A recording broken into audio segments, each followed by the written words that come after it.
नमस्कार, मी रश्मी पदवाड मदनकर.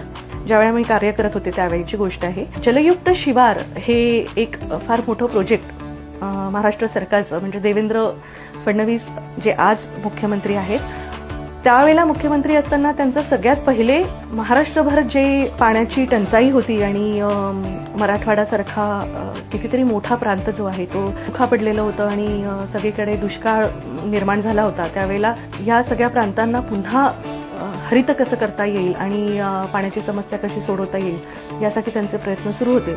आणि महत्वाकांक्षी प्रकल्प म्हणजे जलयुक्त शिवार त्यांनी सुरू करायचं ठरवलं.